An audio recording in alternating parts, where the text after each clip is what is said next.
What is up, everybody? Welcome to Pop Culture Philosophers. Welcome here to Rockin Robbie Live. I am your host, Rockin Robbie Billups. How is everybody doing? Can you hear me? I heard somebody in the chat said they couldn't hear the show. How's everybody doing? Rockin Robbie Live here. I am Rockin Robbie Billups. This is the show where we talk about comic books, movies, pop culture, and a whole lot more. All of that jazz. Coming up tonight, sorry we were a little bit late, but you can blame Fable because I was on the Blame Fable show tonight. That's right, it's a brand new show now on Sunday nights on IG at 5 p.m. Central Time. Perry can hear me, that's awesome. How's everybody doing? Super excited to be here tonight for Rockin Robbie Live. We got a great show planned. I'm going to be talking about a movie that was recommended to me by Bullseye Bob, as we do, and all that stuff. But first of all, I want to say, you can find podcasts and more at popculturephilosophers.com. The podcast is coming back in January, and if you want to check that out, so this is what's going to happen. The podcast comes back in January, but you can have access to the live video recording of it before the audio goes live to everybody for free. You can check it out at patreon.com/PCP. To help support the channel, and at $5 of support or up, you get access to the live stream of the podcast. So that's going to be really exciting when we do that. Join the PCP Army, the official Pop Culture Philosophers Facebook group. And if you're on Facebook, you might as well follow us there, as well as Instagram. You can follow me on Twitter at the Rockin Robbie. And by the way, patrons, right there, we got a few more names actually to add to that. We'll be getting to that. What's coming up here on the show this week? Well, first of all, Friday night, 9 p.m. Central Time. Join us as we talk about the Akira Kurosawa classic, Seven Samurai. Dylan's horror show on Saturday night with Motel Hell. It's actually a horror film. I'm really rather excited to see that one happen. So that's what's coming up here this week on the channel. How is everybody doing? We got plans, we got bits to get to, but this show is driven, fueled, if you will, by your questions, your thoughts, your comments, your concerns. So, how are you doing? What do you want to talk about? Let's get it going. Let's see who all is here. Whoosh. What's up, William? What's up, Mars Comics? What's up, Brando from Comics Kings? What's up, Spilio? What's up, James? Perry, TM Nerdy is in the house. Nova 69, dudes. What's up, JT? What's up, Dave's Collection? Let's see. Mad Respect. What's up? What's up, Officially Unofficial Geek? How you doing? What's up, Billy? Doing them deadlifts, man. You looking good. Looking good. Looking good. Big Herm's in the house. What's up? Just got done with the show with Big Herm and Fable and Steph from Missing Link. Very excited for that. That was a really great show. I'm sure I don't know how Instagram works, as evident by my intro into that show, but I'll just say, what's up, Ariaga?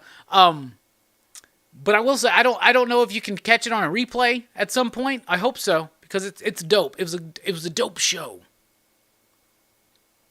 A dope show. What's up, Twitch? What's up, Eric? What's up, CMA Thunder? Who else up in here? What's up, Dave Cerrone, Library Kid? What's up, Bob from Everything Comics? Yeah, happy birthday, Sam.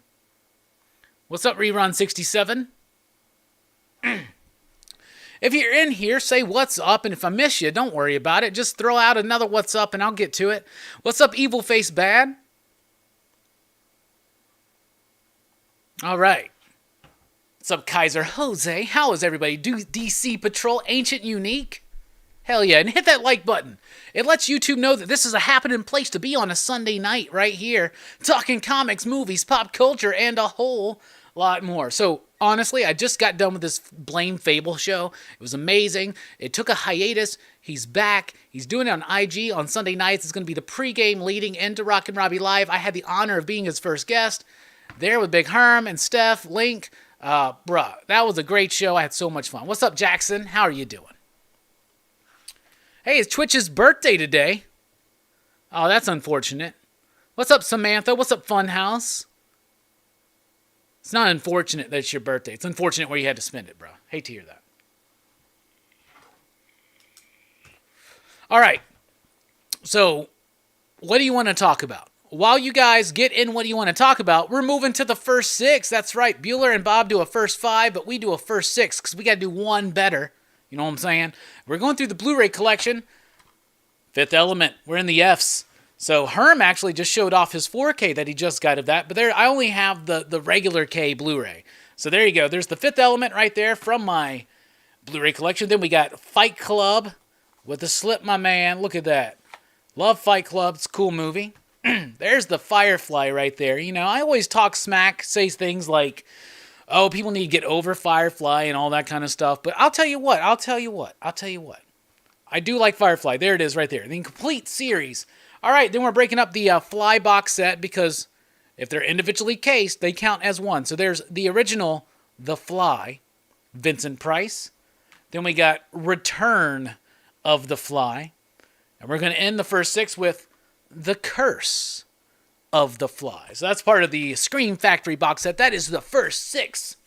Ladies and gentlemen, brothers and sisters, and gender resistors. How is everybody doing? Excited to be here. Makes you want to learn how to make soap. You're right, Joram. I'll tell you what, it looks rather painful to make soap when you throw it in there. No, Twitch, I still have not seen the Eternals. I'm not in a hurry, but I do want to watch it, but I have not watched it yet. What's up, Maria? How are you doing? Oh, there's the link right there from Big Herm for the Blame Fable Tonight show. Y'all need to definitely check that out. In fact, if you missed the pre-show, stay tuned for the entire show, obviously, that we're doing, but then have it be the post-game, if you will. Speaking of post-game, fourth drink. What's up, everybody? How about them Cowboys? Yes! How about them? Excited I can run that one again. Took care of them dirty birds. And I'm excited. So, what team do you represent? Who you a fan of? Did you win? Did you lose? Are you a Steelers fan, Brando? Brando, don't worry. Y'all didn't lose. So, let's go. And I guess that's a good thing, too. If you're a Detroit Lions fan, you didn't lose today. Didn't win, but you didn't lose. I hate the fucking tie shit. I hate the tie shit. I'm honest. I mean, who gives a fuck? Okay, here's the thing. Games are too long? Okay, who gives a shit? Like, let's have a winner. Let's have a winner. Someone's going to eventually win, right? Right? Anyway, I hate this, like, tie shit in the NFL. And take it off TV. Who cares? But just, come on, man.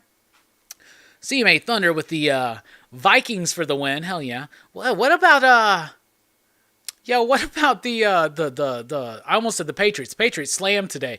What about the Buccaneers, bruh? Losing to the Washington football team, a team without a name? Come on. Mike says, what about those Lions? They won't go 0-17 at least. Yeah, that is true. That is true. Yeah, Bob, the boys look fantastic today. My man. What's up, Nick? Comic Culture? Yo, I'm still betting and banking on that Cowboys-Bills Super Bowl.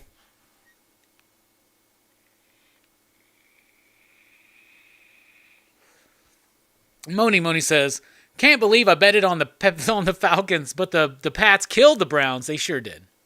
Sure did. Hey, Fables in the house. Station, thanks for joining us today, Robbie. Much love and respect. Much love and respect to you. It was my honor. I loved being on there. Herm threw up a link to everybody to check out that show if you haven't. It's on Instagram. I had to do it on my phone, so I hope it came across okay. But had a lot of fun with that, man. That was a great show. Great show, and we had a nice dedication to Sam as a part of the opening there. It was really nice. Nick says, Cowboys versus Bills. Let's effing go. Twitch says, I'm a Jaguars fan. It skipped on me. I'm a Jaguars fan. I've given up on this year. Looking forward to a new coach next year. Damn. Okay. I mean, that's rough. That's rough.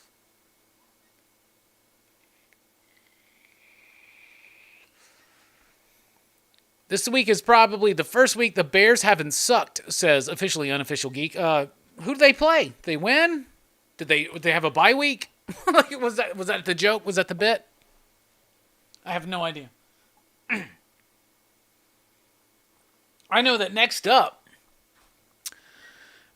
week, I know that Brother Bobby and Brother Joseph probably won't be good friends with me that Sunday because the Cowboys are going to demolish the Kansas City Chiefs. I'm just going to say that. 7-2, baby. Feel good about it. Just one more again. We're not going to wear Herm out, but one more again. How about them Cowboys? You know, shit like this is why people hate the fucking Cowboys and they hate the Cowboys fans.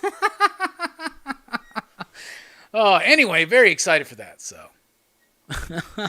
How are y'all doing? Spilio says, my Bucks suck. Totally embarrassing. Well, it happens. The Cowboys were embarrassing last week, man. Phillips in the house.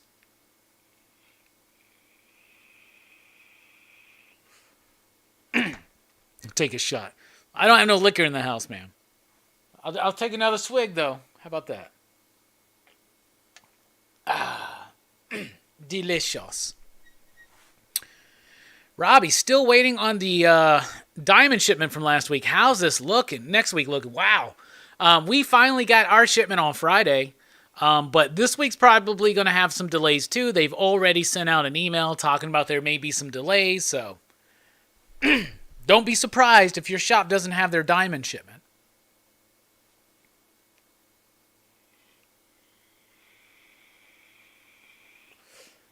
Spelio says, first time being on after joining Patreon. Feels good. Well, it feels good for me, too. Thank you so much, homie. We really do appreciate the support.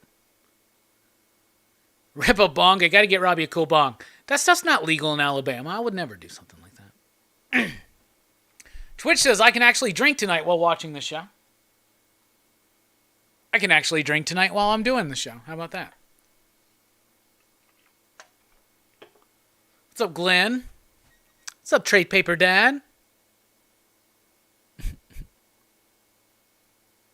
Yeah, oh my gosh, with the whole diamond thing, it's so crazy. Like, I mean, I've said it before, I'll say it again, like for real. This is a time when diamond needs to be incredibly impressive, and they are being anything but. Now, can you blame them for ransomware? I mean, maybe, I don't know. Like, I don't know how that shit works, man. I don't even know how to get Instagram Live to work right, okay? It's okay. You know, we're still learning as a human collective. But, yeah, there's diamond is sinking, man. Diamond sinking. You introduce some competition, diamond crumbles, man. That's what happens with these whole, like, these monopolies, basically. Like, there's no competition. Diamond can get away with a lot of shit. Delays, damages, shortages, shit like that. It's the way it is. They get some competition. They start doing worse. It's bad news. If Image leaves, because here's the thing, man. What was Image's big release? Okay, so Image's big release this week was probably, what's the furthest place from here? We'll talk about that in a minute, but people go to their shop, they don't see that book, okay? Say they're there for Venom, #1, Marvel's biggest release this week. Let's say this shop hasn't jumped onto Penguin, they're still ordering their Marvel through Diamond, they don't have Venom. So people are going in there looking for the biggest books of the week, they don't have them, so what are they going to do? They're going to find them somewhere else, or they're going to get them through illegal means, and that's not good. That affects the initial sale bump, but the thing is, Diamond doesn't care because they've already sold those comics to the shops, so sell-through is not their big point, but shops lose money when the big titles aren't there on Wednesday. People will go other places.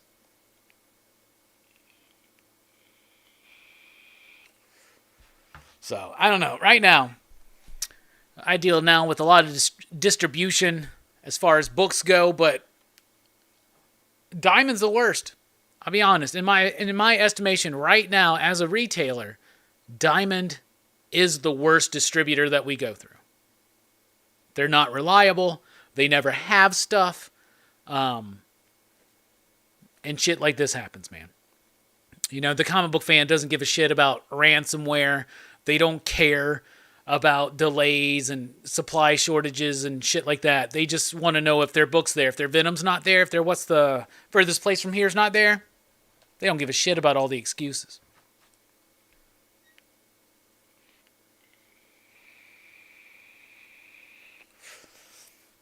And now the shop is stuck with dollar bin stuff or stuff that just sits in a warehouse or a back stock or a half price bin or some shit like that, right?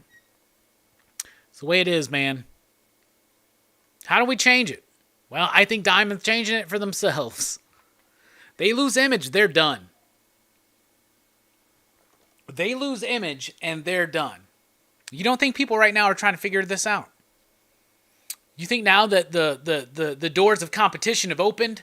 We got Lunar, we got Penguin Random House, we got Diamond, and of course now we got people like Scout Comics doing their own distribution.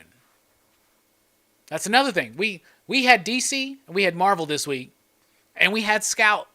But we didn't have Image, we didn't have Boom. Why? Because of Diamond?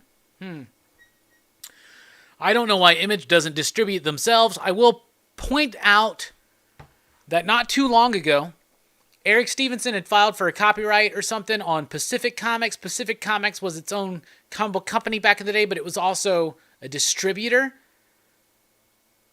I bet they're looking into that.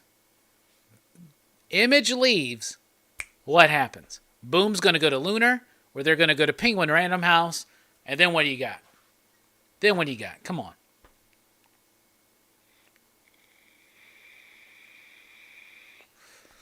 Oh, nice, Twitch. Twitch says, speaking of work, my union negotiated an $8 pay raise with the state, plus overtime now pays 2 times as opposed to time and a half. I can finally afford to start collecting some keys along with the weekly station. That's awesome.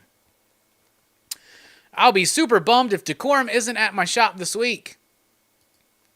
Yeah, I know. What is the current date on Decorum? I was trying to look at the Diamond site earlier, and guess what? It wasn't working.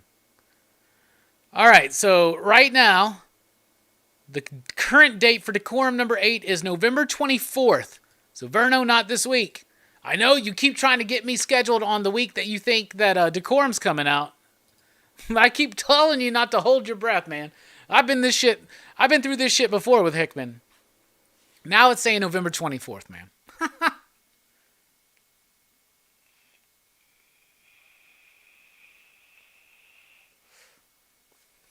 Philip says, it's been crazy in Charlotte with this shipping too. Still haven't gotten Gun Honey issue number 2, but I got Primordial 2 a week early. Apparently I got Chicken Devil a week early.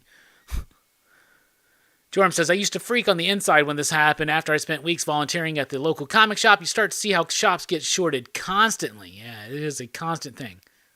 From Diamond. It happens way less with the other ones so far. And Penguin had a rough start. The first 2 weeks were really rough, but they have really, here's what's amazing. Penguin made a mistake. They damaged a bunch of comic books their first couple weeks. Then they listened to the response, and they changed their practices. They changed the way they shipped them, and they're mostly fine now. They did that within 2 weeks. Diamond's had 20-plus years. I heard Catwoman is pushed back this week. Is it due to paper shortage? Anyone know? If anything gets pushed back right now, and do not, even tonight when we do the list of what's coming out this week, who even knows if that's true? At this point, yeah, it's mostly due to, there's that paper shortage, but there's the issue of printers are now there's a lot of demand to reprint things and to print things for the first time, and they're getting backed up. And so every company has been hit really hard with this stuff. And they plan to have this stuff out at a certain time. Everything is meticulously planned out. Todd's not trying to drop 3 issues of Spawn in 1 week. And if he does, shame on him. But he ain't. You know what I'm saying?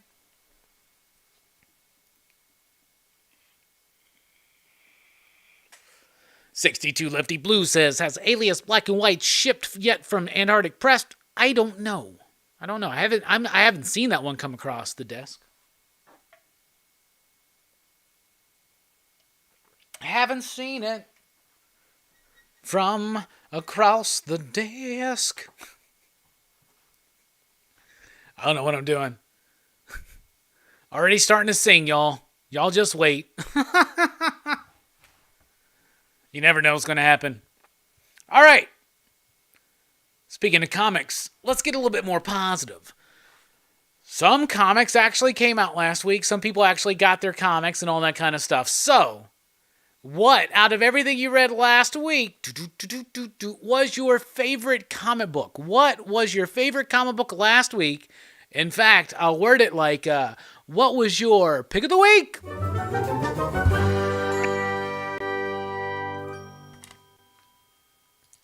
My pick of the week was The Furthest Place From Here, issue number 1. Matthew Rosenberg, Tyler Boss, Hassan Otzman, El Hal.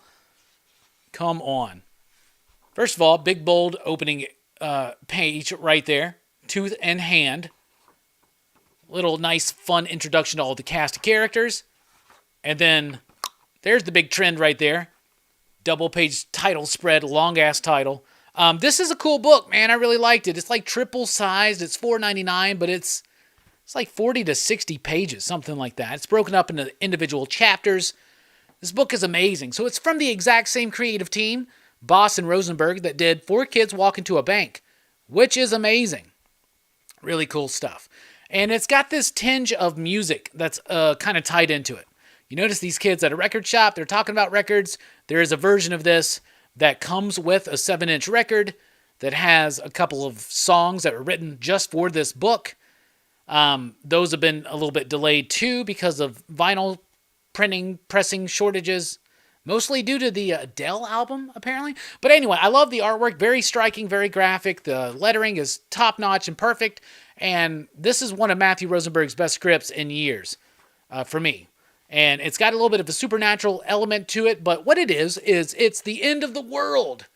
And why? We don't know yet. But what has happened in a very Warriors-esque way, a very Lord of the Flies type way, children are like the only ones that are alive, or young people. So like teenagers and down or something like that. They all have these like gangs, right? And there's this one gang that we're introduced to, this one collective, I shall say, that's holed up in this old record shop, and music is very, very important to them, and they kind of like have some interesting ways to kind of bring that into the story. But we get little world building. We get a little bit. Like, there's honestly, through the dialogue with the characters, you're picking up what's going down. And what's going down is that we're in a post-apocalyptic situation. These kids are like now gangs. They have their own turf. And there's a mystery. Maybe there's a world further out than what we just know. So it's tying into that very simple idea. But the characters introduced, they soar. Like the characterization, the introduction of the dynamics of these relationships, that's what is very impressive for me about this book. Plus Tyler Boss killing it on the artwork, on the pacing of everything, the layouts, the dynamic of everything.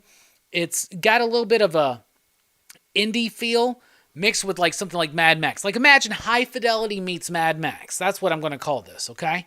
That's what I'm going to call this. High Fidelity meets Mad Max. I loved it. Extra size, worth every single penny. Hassan Otzman El Hal does the lettering. Tyler Boss did the lettering himself. And 4 Kids Walk Into a Bank. But Otzman El Hal does an amazing job here. House is the second best letterer in the business right now, right behind Aditya Bidikar for me. Loved this book. Thought it was super strong. Great debut.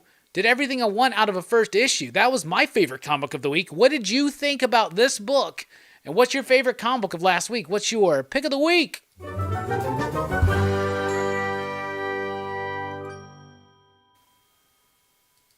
And let's take a look at the chat. Got to drop it back. All right.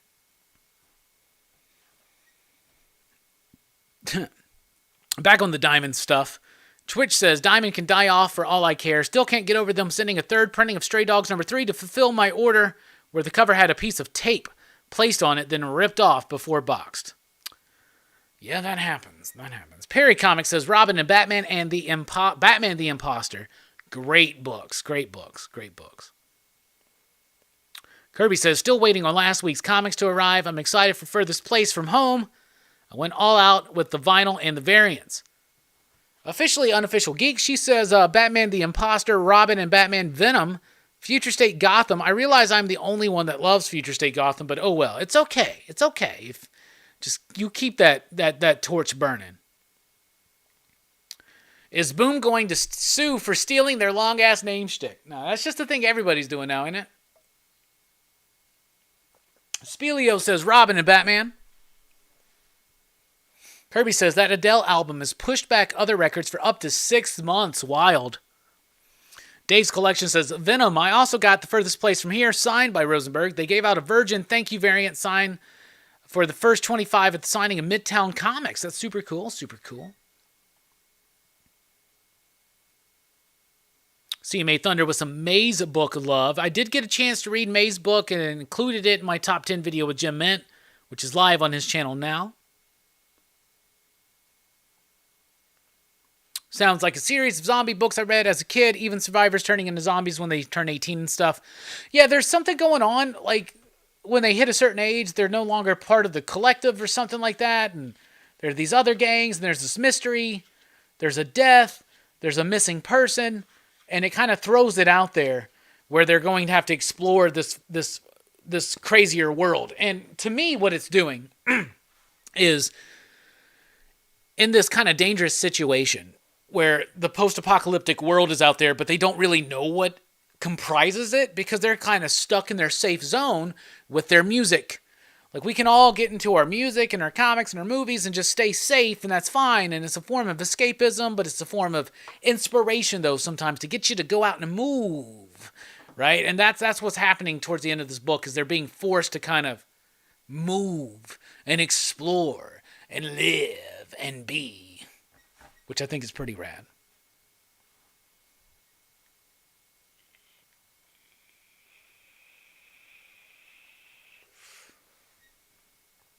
Let's see here. Going back. It jumped real big on me. All right, here we go.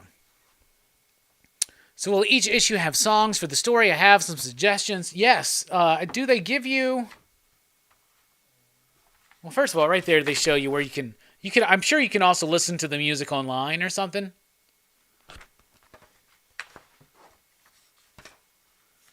But do they give... Well, they don't really give like a playlist or nothing, but they do list like what they were listening to when they were making the book. But I hope that we can, like on Spotify or YouTube or something, listen to the music. Man, the artwork is great on this, man. Look at that. Very clean and simple, interesting, great colors. Really like this shit, man. Really dig on it. Twitch says, May's book is my favorite I've read so far. Going to read more tomorrow. William says, Amazing Spider-Man 78. No. It was Robin and Batman. Yeah, Amazing Spider-Man's losing me quick, man. Quick. That book sparked the imagination for sure. Looking to find out more. Hell yeah. James says, just read the newest Silver Coin. It was pretty dang good. Yes, it was. That was really good. Have not read Spawn since the 90s. Can I jump into Gunslinger Spawn and not read regular Spawn? Yes, you can. There will be some things where you may be like, what's going on? But that's just how comics are. You jump in, you hop on. But Gunslinger Spawn #1 to me was a really good, solid start. And if they just keep going with that story, the idea of a cowboy Spawn is now in modern day. That's all you need to know.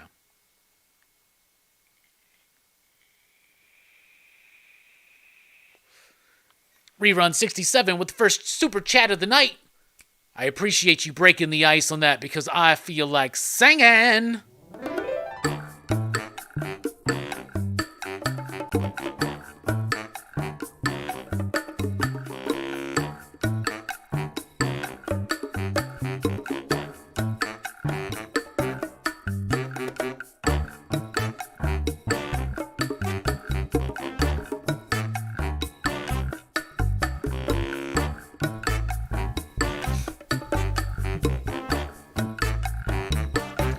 Hey, let me tell you about this little man I know.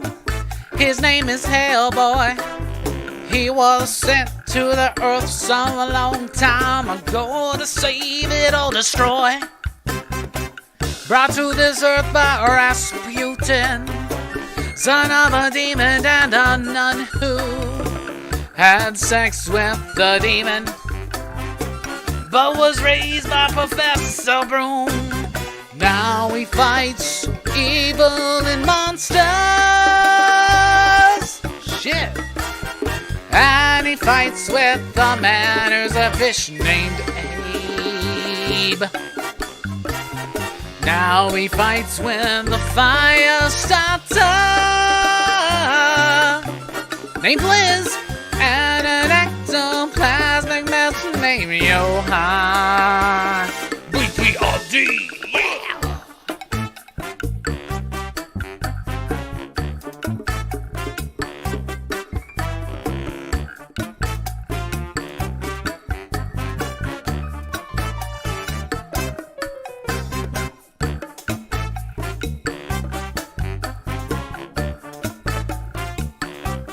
Appreciate the super chat there. We really do. Rerun 67. We also got a super chat here from CMA Thunder. Says R.I.P. Sam. That's right. So everybody take a moment of silence for Sam. And then we'll kick it live again.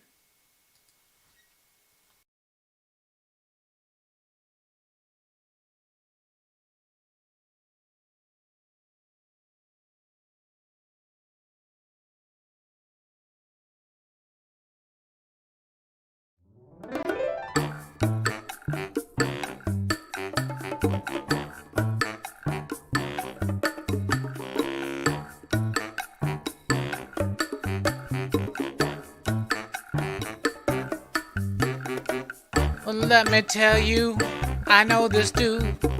His name is Sam, and he liked Marvel. He wasn't rude. No, he wasn't. This is for Sam. Let me tell you about this Spider-Man I know. His name is Venom. He likes rocking the denim. Have you seen him? Let me tell you, where do you think he'll go? I heard he's showing up on the Blame Fable show. I heard he's crawling up the wall, slobbering, don't you know? He doesn't even understand that this man is behind him, and he's looking for some kind of vengeance. It's gonna be like it's Xavier and Magneto turned up into one. I don't think that we ought to think. I don't know, is it not? I think his name is Onslaught, yo. Throwing all this energy into the universe, slinging the Fantastic Four and the Avengers into a little pocket dimension created by Franklin Richards. Huh.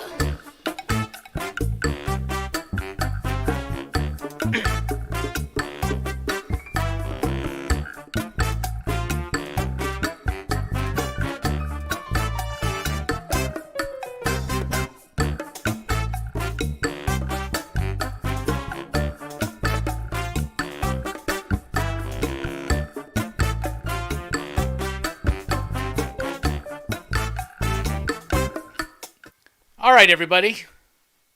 Thank you all for being here tonight. Let's see if the diamond site's up yet, because it was down again. All right. When we do this next bit, I can only say that maybe some of these books are coming out this week. That's really all I can say.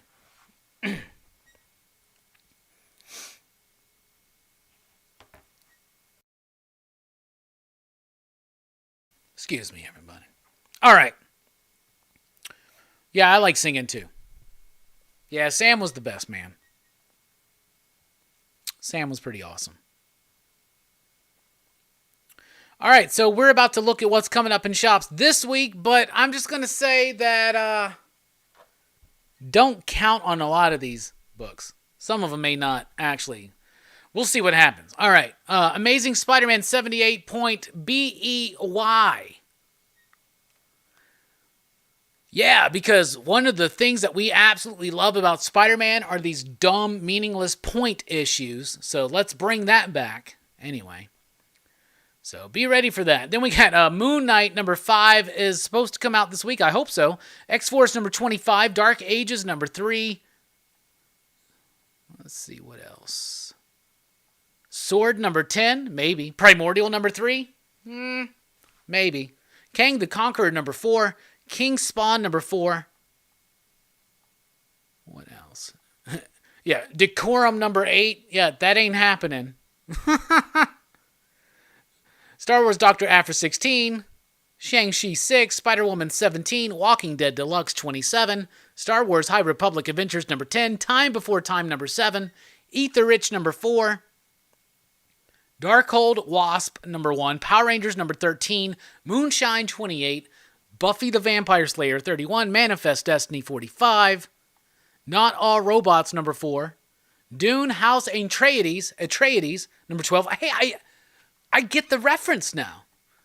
I understand. Star Wars High Republic Adventures, The Monster of Temple Peak, issue number 4. Sweet Paprika number 5. Radio Apocalypse number 1. I feel like that got pushed back. That Texas Blood number 12. Deep Beyond number 10.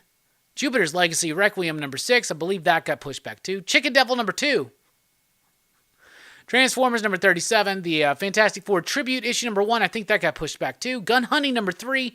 Blade Runner Origins number 8, Star Wars Adventures number 12, Kazar number 3, Maw number 3, Army of Darkness 79 number 3, Savage Dragon 261, Ant number 2, Goon 14, Black Panther Legends number 2, Zombie Tramp 83, Almost American number 3, Transformers Shattered Glass number 4, Second Chances number 4, Porcelain number 4, Usagi Yojimbo, Dragon Bellow Conspiracy number 6, Elvira Meets Vincent Price number 3, Jonah and the Impossible Monsters number 8, Sleeping Beauties number 8, These Damn Kids number 1, He Who Fights with Monsters number 3, Doctor Who Empire of the Wolf number 1, Gru Meets Tarzan number 4, MFKZ number 6, Purgatory number 2, Heavy number 8, Bountiful Garden number 3, Campisi number 3, Clear number 2, Vampirilla Holiday Special, Silence number 1, Sonic the Hedgehog Imposter Syndrome number 1, Redshift number 5.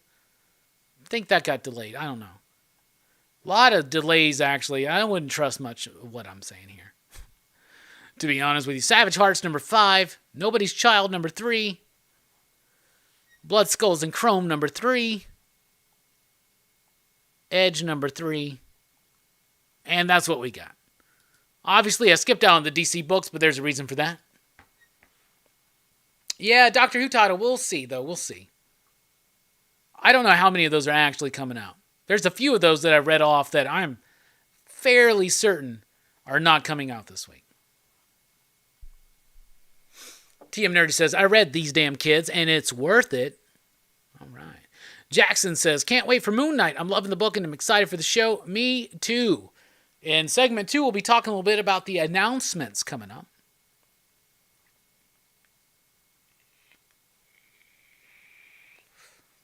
We got Damien here, Sleepy Reader 666, station my man. Sorry for the loss of the Portland comic crew, man. Great day today, Robbie. I won $40K on FanDuel on $75 bets. Wow. Station. Way to go. Way to go.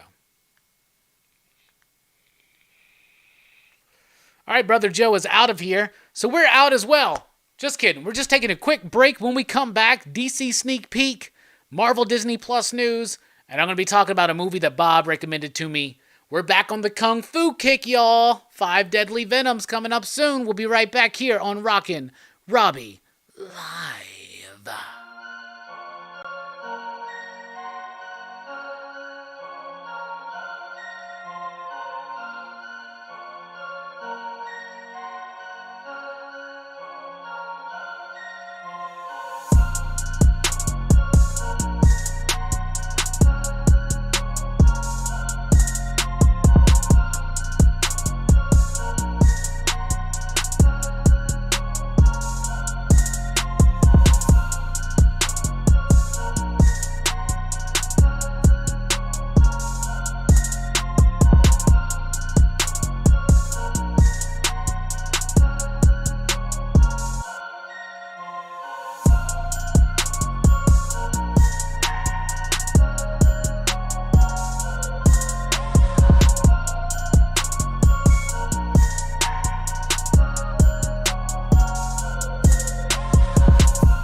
who smelt it, dealt it. You know how we do it here, man. If you smell it, you gotta pass it. That's how we do it around here at the PCP.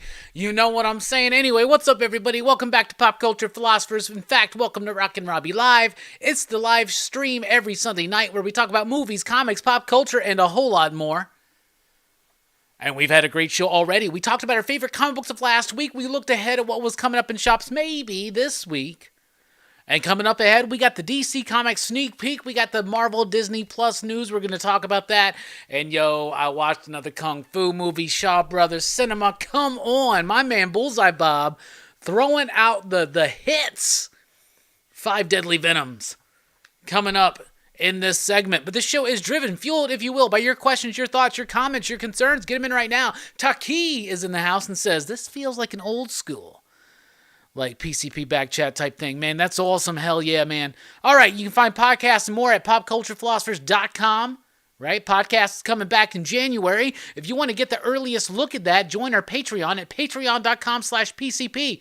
Like these fine PCP patrons right there. At level of support $5 and more, you're going to get access to the live stream video as it's happening, and then you'll get to watch it after the fact of us recording the podcast. So that's pretty cool, we hope.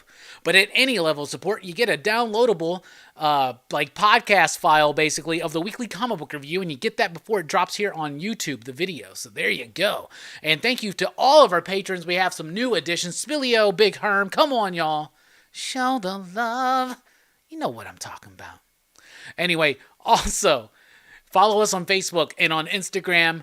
And, of course, if you're on Facebook, join the PCP Army, the official Pop Culture Philosophers Facebook group. You can follow me on Twitter at the Rockin Robbie.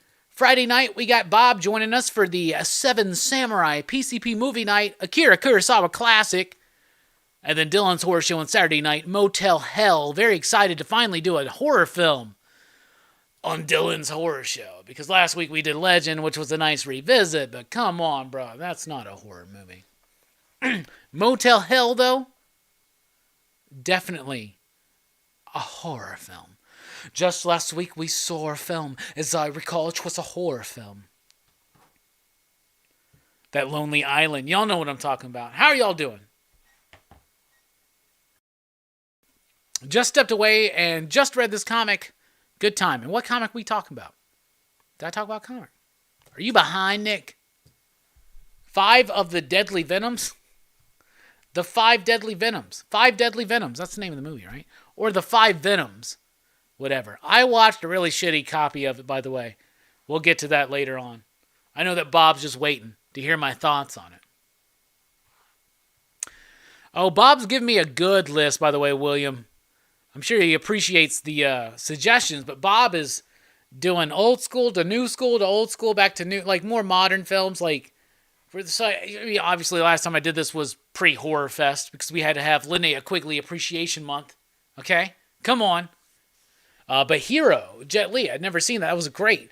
And then he gave me this. Oh, my goodness. This movie. We'll talk about that. What else makes you feel regret that only 49 of 73 people have liked the stream? Hit that thumbs up button, y'all. It always helps us out.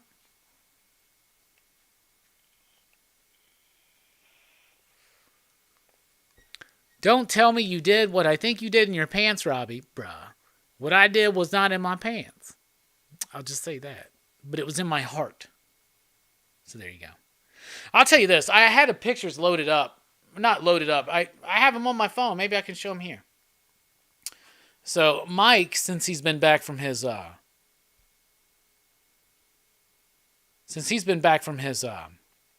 tour that he was on with Candlebox and the Dead Deads, he has been obsessed with Cincinnati chili, like where, it's like, it's got a little bit of cinnamon, maybe some chocolate, so like a little bit sweeter of a chili. I'm familiar, but the idea of the Skyline chili on the spaghetti with the cheese and all that stuff, he was obsessive about it. So I picked up a can of Skyline chili, some spaghetti, some cheese and onions and oyster crackers and all that shit, and I made the Cincinnati chili the other night. So yeah, I made it. And I'll say that it was rather delicious. I enjoyed it. It was an interesting texture. It was nice. It tasted good. And I have had since then really nasty, gnarly smelling farts. But aside from that, it was pretty good. It's pretty good. But I wouldn't eat it often. Let's just say that. Taki says, the Donnie Darko review was so good. Thank you so much. Yeah, what a PCP food segment so early. I know, right? I know. All right, well, let's get back on track then. DC's got books coming out this week. I've read them. I read most of them. I didn't read Nubia. I didn't read some others that I don't recall. But here we go. With what I read, here's your DC Comics sneak peek.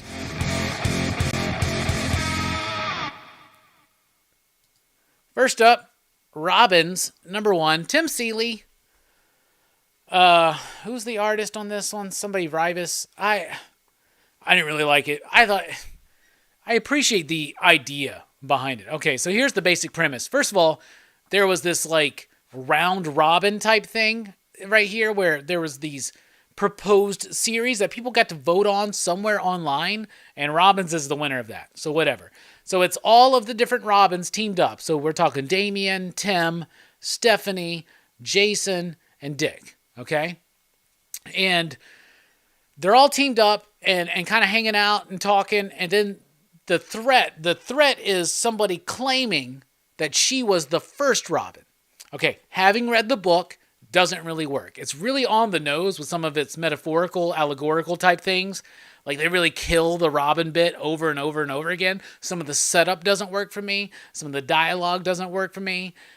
It's an interesting enough premise. It's got decent enough art, but honestly, it's just doesn't quite work for me. It doesn't feel like it has a certain respect for things that came before it, where it's trying to, but at the same time, I don't know.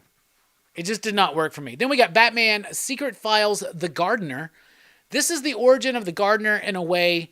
It explains a lot about some revelations about Poison Ivy that have been revealed in Tynion's Batman, as well as the newest issue of Batman, which we'll be talking about in just a few seconds. But James Tynion doing this, origin of the Gardener, more so her involvement with Poison Ivy, and through that, the artwork is gorgeous. The story is interesting enough if you're following. If you want to know more about the character, go for it. But it's just a bunch of exposition is what it is. But it's beautifully rendered. Like, beautifully rendered. Like, absolutely beautifully rendered. Christian Ward's artwork on that is amazing. Superman, Son of Kal-El, issue number 5. This is the big issue. This is the big one where with the kiss. The kiss happens in this issue. It's already been spoiled. We already know what's coming. I'll be honest with you. As a comic book, this has not been working for me, okay? I love Tom Taylor's Jonathan Kent and Deceased. It hasn't worked for me here, and I read this book, and I'm wanting to drop out of it, man. I'm wanting to drop out of it, but I wanted to stick through and see how this reveal of his bisexuality or whatever was going to happen. And I'll be honest, the big moment with the kiss is random, out of fucking nowhere, and it feels shoehorned in and not a part of the story being told here. So that kind of bothered me. This book has just not been hitting the right buttons for me. And I'm not digging it. I'm not digging it. It has nothing to do with the kiss stuff. But I just feel like the characterization is off. I feel like the story is a little bit pretentious is the wrong word, but I don't know. There's almost this kind of sense like we're doing it better than they did before. And no, Jonathan, you're not. Anyway, Aquaman, The Becoming, issue number 3. Y'all know I'm a huge Aquaman fan. I actually like the first issue of this. I'm loving the character of Jackson Hyde. I've loved that character since Brightest Day. I want to see this character flourish. It's not in this book. It's a contrived story. It's ridiculous. It's thin.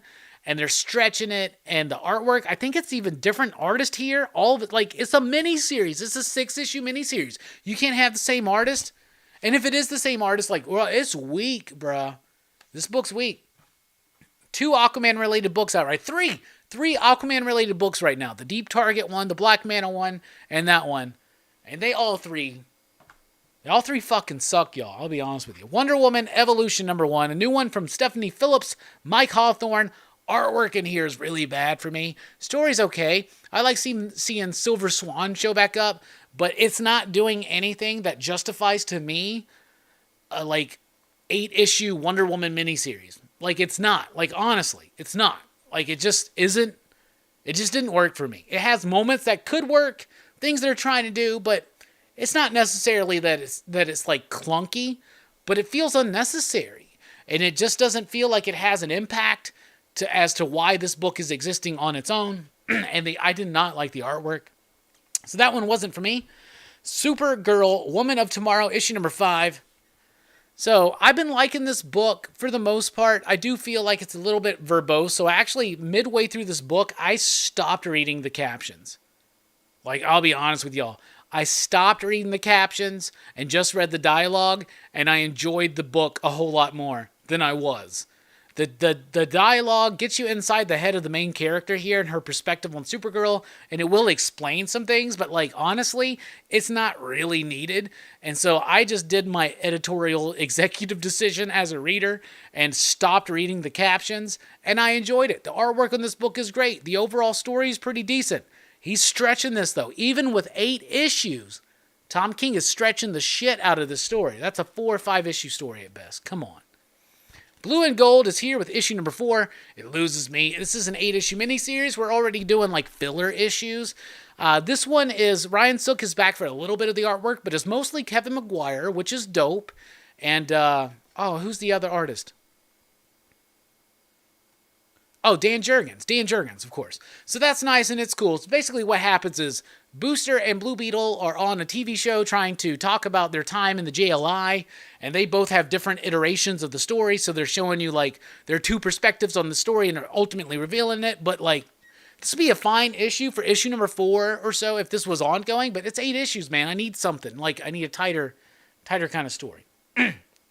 I don't know. Nightwing is here with issue #86. This is the last Nightwing Fear State issue. It wraps all that up, leads into the Batman stuff, but I haven't really liked the Fear State tie-ins. I feel like Tom Taylor, Bruno Redondo have been doing some decent stuff with Nightwing. This one just didn't quite sell it for me. Kind of felt all over the place, and tying in with some of the problems I have with Robins, actually. But it was all right. Batman issue 117. This is the big finale of Fear State, y'all. There is the Omega, but that is just aftermath stuff.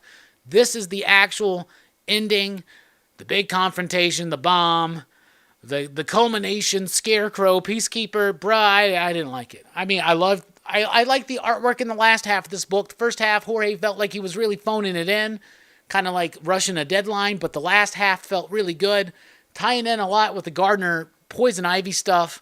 A weak ending, a weak event. Just didn't quite pay off. Didn't really work. This was an opportunity to give us a really great Scarecrow story, and I feel like they just kind of dropped the ball. There, and not a really good, I think, final statement from Tynan on the character. We'll see what happens in Fear State Omega. See if it evens it out. Refrigerator Full of Heads, issue #2. Not going to be as good as Basket Full of Heads, I'll tell you that right now, but in issue #2, it keeps that premise alive. The introduction that there are other weapons, not just the axe of Yggdrasil, but also a dagger. And they name drop some others, so that was pretty cool. The artwork's not as solid as Leo Mack's artwork was in the original. Of course, Joe Hill is not writing this one. Rio Ewers is, but it's all right, and it's a nice little follow-up, expanding on the world, telling a little bit of a different story, but it doesn't quite land it as well as they did originally. And then we got Nice House on the Lake, issue #6. This is the final issue until the mid-season hiatus, if you want to call it that. This is a big explainy issue, yo. It lets you know exactly kind of what's going on. And it also, at the same time, sets us up to be really excited about what's going to unravel as the story progresses. But it kind of steps back on its reveals towards the end just a little bit with some of the progression. It steps it back just a little bit. But it's just enough of a tease. It is a big-ass reveal about what is Walter? What is this whole thing going on? Where's this other person come from? It all gets revealed here. This is a lot of backstory, a lot of exposition. But it works, and it sets up some really interesting ideas for what's to come. So overall, pretty much a lackluster week for me, DC-wise. I would say the must-reads for DC this week would be Last House on the Lake. That's it. Just one really solid book from DC this week. Decent books. Misses. Only one good hit for me. So that was your DC sneak peek. That's the wrong button. That was your DC sneak peek.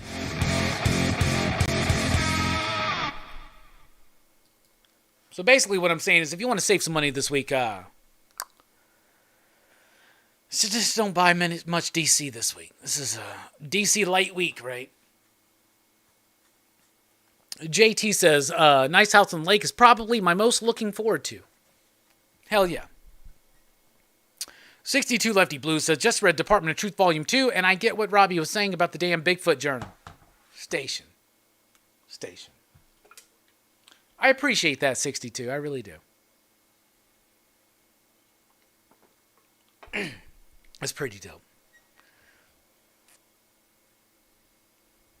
Now, I don't do a Marvel sneak peek. I don't get the Marvel books as early as I get the DC books. So I set up the DC sneak peek mostly because DC releases on Tuesday, and the weekly comic book review doesn't drop until Tuesday night. So I feel like it's old hat DC reviews at that point. So I like to get the early reviews in here on Sunday night and make it be a part of Rockin Robbie Live. Seems to be the most popular part of the show, actually, the DC sneak peek.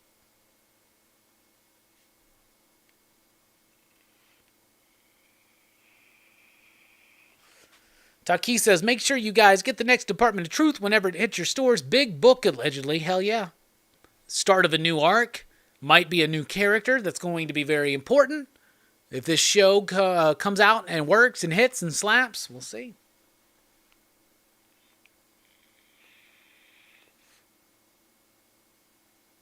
Yeah, 62 pointing out the Nice House on the Lake has the first 6 issues coming out in trade paperback in January.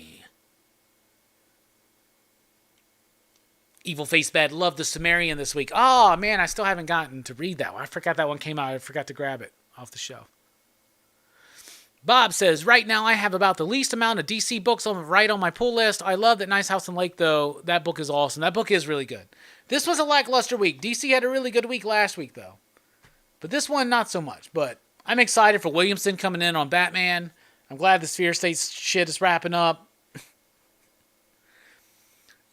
So pumped on some of those issues. Jorge Jimenez, man. The artwork will do a lot for you sometimes.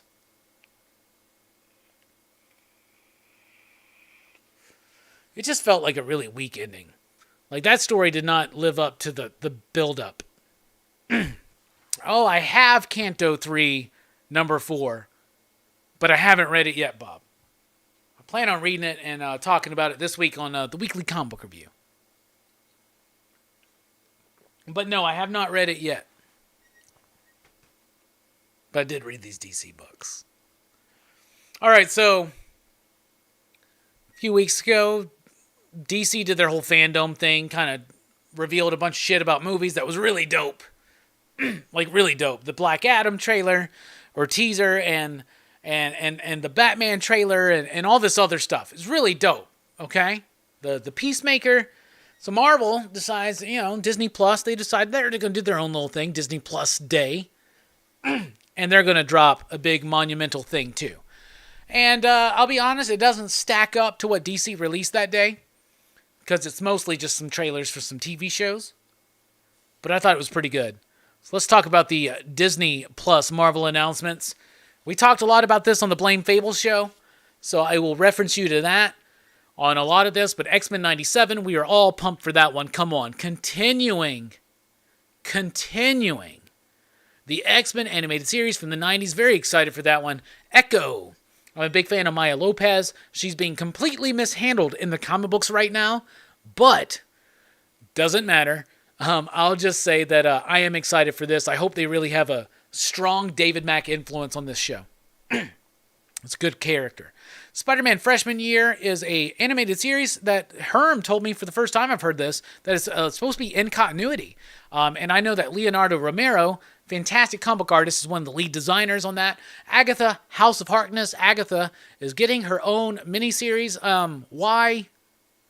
Because they're not doing a WandaVision 2, and so they're trying to ape on that, but sure. I like the character because she's connected to the Fantastic Four. She was Franklin's nanny, basically, but weird stretch, Marvel. Weird stretch. Marvel Zombies is an animated series. That was my least favorite episode of What If, so okay, sure. She-Hulk, Miss Marvel, Moon Knight. We'll get to that. What If Season 2. All right, we'll try it again. I don't know. I Am Groot animated series. Yeah, well, I'll check that out. And the first announcement, really, of Ironheart seeing the logo. And, of course, Secret Invasion. So let's talk about Miss Marvel. I love the character Kamala Khan. I'm excited for this, except for I don't really like the idea that they are... Seems like they're shifting her powers to be more Captain Marvel based. And as I was talking about on the Blame Fable show, I was like, I feel like they're going to dumb it down and make her powers very connected to Carol's powers, to Monica's powers, to kind of make it work. But Kamala's a really great character, and I don't think that her power set or the fact that she's an Inhuman is the most important part. So I'm excited for that. Then Secret Invasion. Look at this Nick Fury. This is starting to remind me more of like that old school Jack Kirby Nick Fury. He's been through some shit now. You know what I'm saying? He's weathered. He's beaten. I'm excited to check this out. I really feel like there should have been, maybe there shouldn't have been a Nick Fury movie, but this is perfect. And if they kind of angle this as being the Nick Fury show, sold. Let's talk about She-Hulk. Really pumped for this one. She's a lawyer. It looks like she's CG, but at the same time, it looks like they're going like the typical She-Hulk that we know. Looks like they're breaking a little bit of the fourth wall. She's talking directly to the camera. Y'all, this has got Smart Hulk in it. That feels, to me, like John Byrne She-Hulk. And that's the biggest hitting, best She-Hulk run ever, and that's what they need to pick up on. Moon Knight. I like Moon Knight, the Warren Ellis run, the Brian Wood run, the Jeff Lemire run, and now the current run with Jed McKay. Loving it.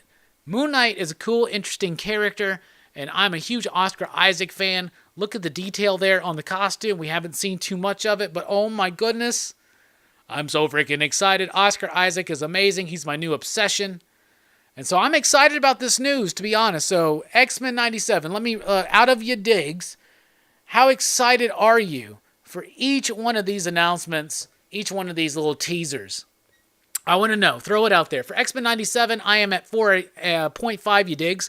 For Echo, I'm at 3.5 you digs. For Spider-Man Freshman Year, I'm at 3.5. For Agatha, I'm at 3. For Marvel Zombies, I'm at 2. For She-Hulk, I'm at 4.5. For Miss Marvel, I'm at 4. For Moon Knight, I'm at 5. For What If Season 2, I'm at 2.5. For I Am Groot, I'm at 3. For Ironheart, I'm at 4. And for Secret Invasion, I'm at 4. So what do you think? Let's talk about it. Oscar Isaac is hot. Steph says 5 you digs across the board.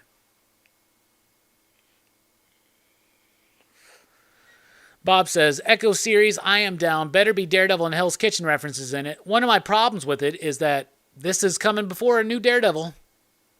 Even if Daredevil does show up even if Matt Murdock shows up as the lawyer in the Spider-Man movie, like we're all hoping, like maybe this is how you introduce him into the MCU, is through Maya's story. That would be interesting. Do parts of a whole. Like that's what you got to do if you're doing an Echo series. You got to do David Mack and Joe Quesada's parts of a whole. That's what you got to do. Tomorrow's 5 you digs for X-Men 97. Taki is 3 you digs of all of them. Officially Unofficial Geek is at a 4.5 for X-Men 97.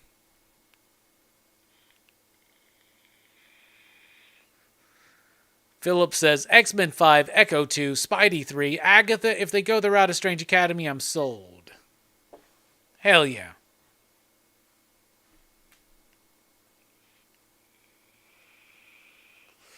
I mean, I'm excited for all of it. But I'm the one Marvel project that I am mostly looking forward to, and I forgot to mention too, they have this new Hawkeye trailer that's just badass. It's a little long. It shows probably the best action scene in the whole damn thing. The cars chase scene in the Hawkeye trailer was amazing, but it lets us know 100% that it is based on the Matt Fraction run. It's great. Tin Man, what's up? Robbie, did you read the Marvel Knights Moon Knight from a few years ago by David Finch? Good stuff. Yeah, David Finch, was it Charlie Houston? Who was that? Was that Reginald Hudlin or was it Charlie? Anyway, I read that. I didn't really dig it that much. I didn't really like the Bendis and McLeave one. I didn't like the Max Bemis run. For the most part, I don't like a lot of modern Moon Knight runs. My first introduction to the character actually was in the Round Robin series from the Mark Bagley Amazing Spider-Man days. Night Thrasher was in there, Nova, Punisher, Moon Knight. But Moon Knight's pretty dope. I love the Ellis run. I love the Wood run. I love the Lemire run. And I'm loving what's going on right now. Charlie Houston. There we go. Thank you. Agatha show is totes pointless. Yeah. You're right. The camera work in that car chase scene was amazing. I agree. There's rumors that Maya is being introduced in this run. And that makes sense. Excuse me. Vengeance of Moon Knight was solid. Jerome Opeña artwork on the first arc. Nice. I never read that one.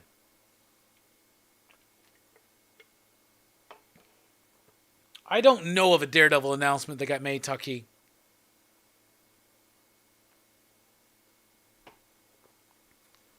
I'm really pumped for the Hawkeye, though. Yeah, not officially yet. Not officially. You know, they want to do Daredevil, and like it would be a shame not to just be like, you know, the Daredevil shit happened. If you want to take out Defenders, you want to take out Luke Cage and Iron Fist, whatever, that's fine. But keep Daredevil. Make Daredevil like 100% canon. Come on.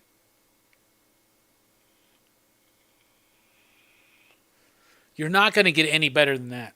Charlie Cox, Vincent D'Onofrio, come on. You're not going to get any better than that. Steph says, I know Maya is going to be in Hawkeye. All right.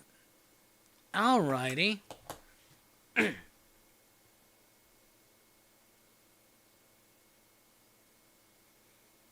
Isn't Kingpin supposed to appear in Hawkeye? I think that's a rumor right now, but he should. Kingpin is tied into the origin of Maya.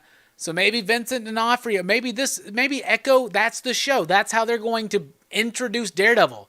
And maybe they'll just be like never officially acknowledging that Daredevil is MCU canon, but like just kind of leaning into the idea that you already know who Daredevil is. So here's the one thing though. The one thing I don't like about the Daredevil show being MCU canon is they fucked up Elektra. They've never gotten Elektra right. They've never gotten Elektra right. Bullseye. Let me know, Bob. What do you think? Have they ever gotten Elektra right outside the comic book page? In my opinion, no. I don't even think most comic books have gotten it right. That Frank Miller Elektra, that dynamic, that relationship, they got it wrong in the movie, whether it's the theatrical or the director's cut, and to me, they got it wrong in the show. In the theatrical cut, Jennifer Garner did not sell that, and in the TV show, she's more of like, she's too bratty, she's more crazy. Like, they do not get Elektra. What do y'all think? Have they gotten Elektra right? Elektra Nachios. That's one of my favorite characters, y'all, is Elektra. What about Mephisto? Who gives a shit about Mephisto?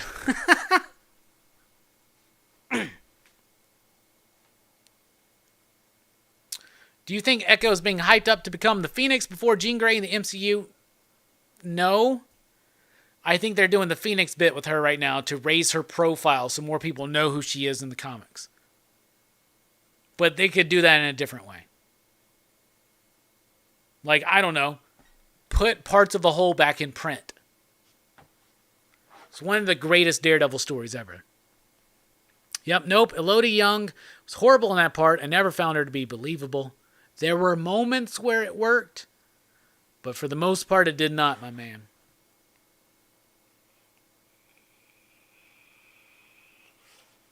Yeah, they fucked that whole shit up, man. And even she was even worse in Defenders, man. God.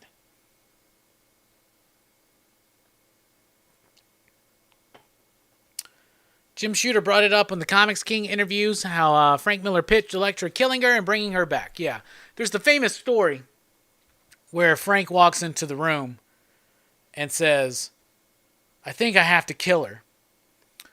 And then Jim Shooter sighs because she was like one of the most popular new characters Marvel had at that time.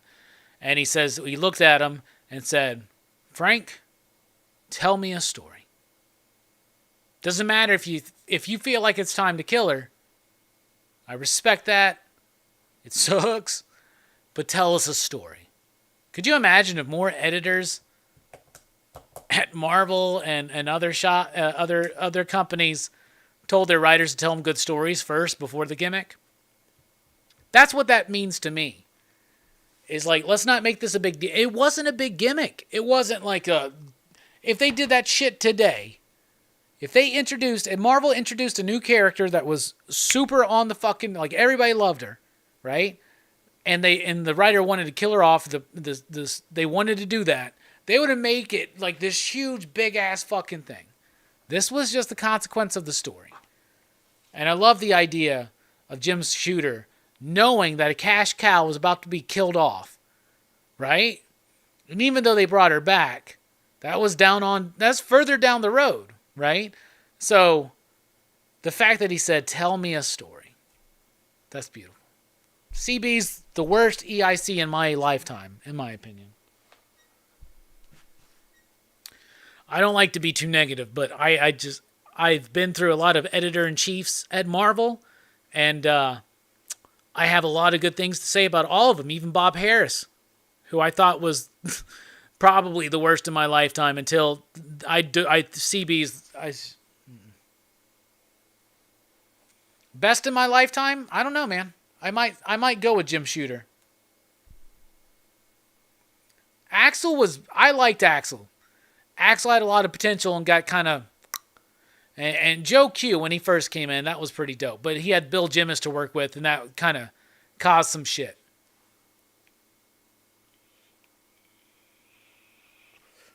Mark Grunwald, Tom Brevoort, not Tom Brevoort. He's never been editor-in-chief. Interesting. Tom DeFalco. I like Tom DeFalco's run, to be honest with you.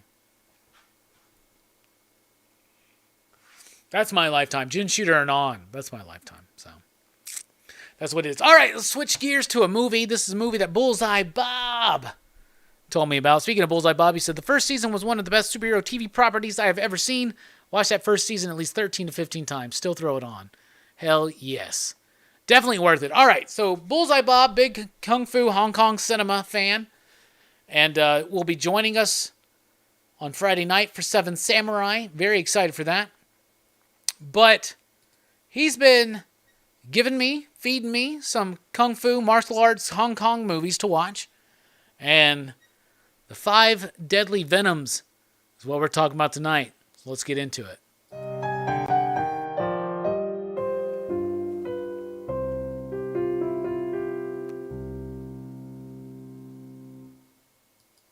Yo, this movie was fucking awesome. All right, so this is like 1978. It's a Shaw Brothers production.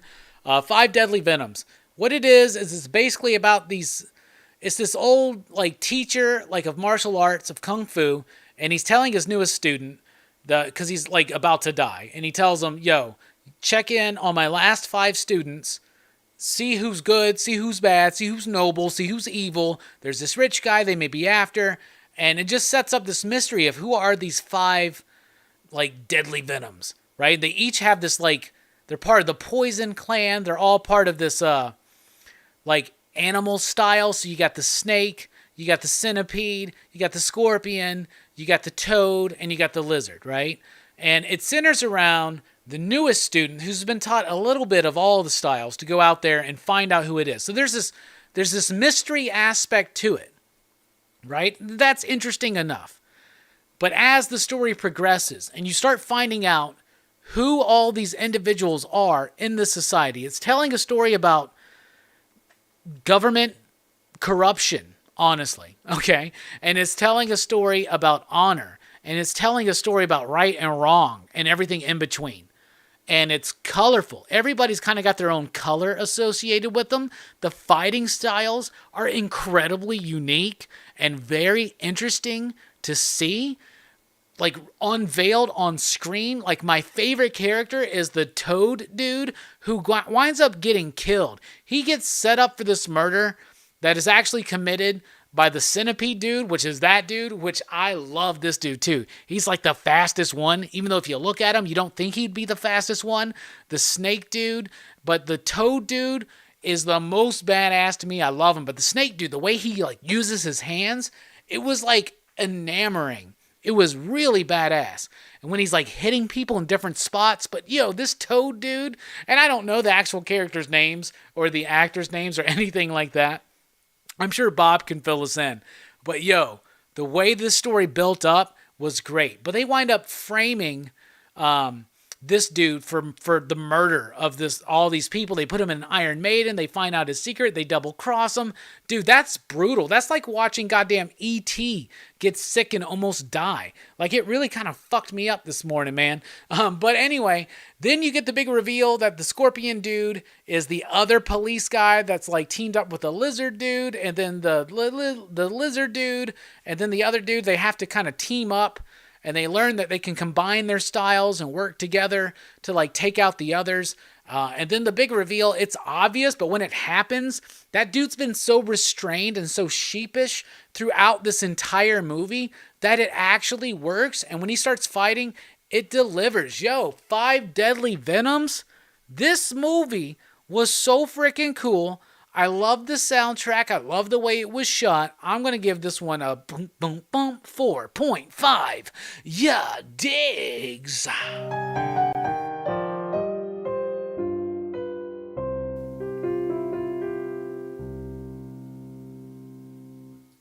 So that's what I thought about it. Bruh, love the movie. Thanks for the recommendation. We got another recommendation from Bob already. And we'll be seeing.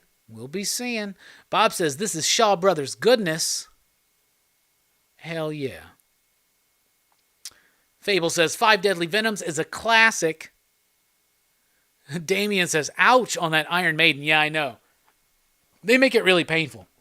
So I watched it for free on Pluto, and it had these weird cuts where I felt like I actually missed a few minutes of the movie.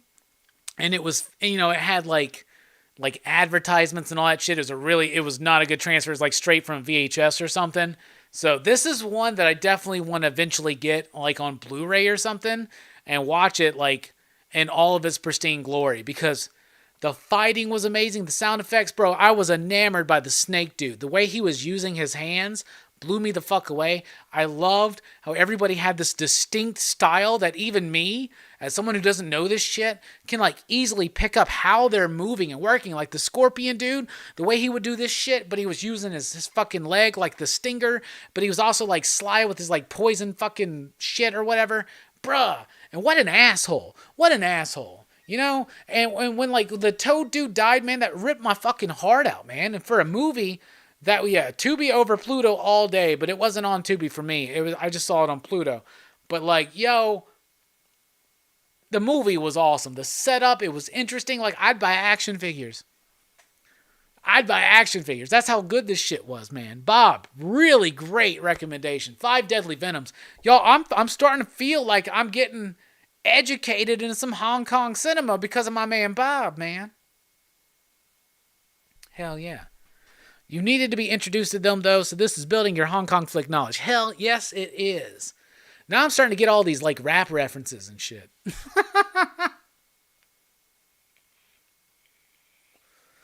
Bob says, it's a 4.5 for me as well. It's not perfect, but it's a classic, and now you've been introduced to the Venoms. Those 5 actors in other movies together are always called the Venoms movie. Dope! Poison Clan makes the heroes sound like villains, just as government would have you think.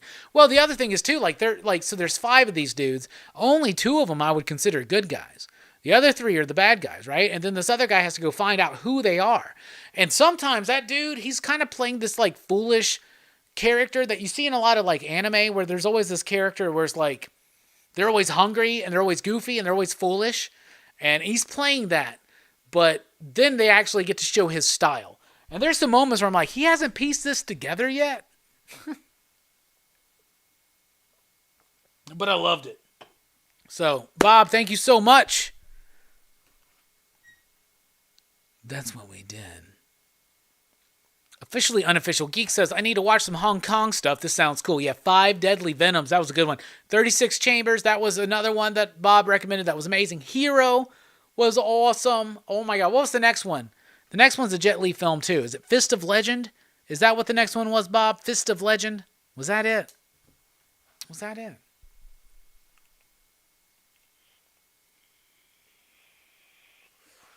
Oh, but thank you, Bob. Beverly Hills Ninja. Yeah, that's a good one.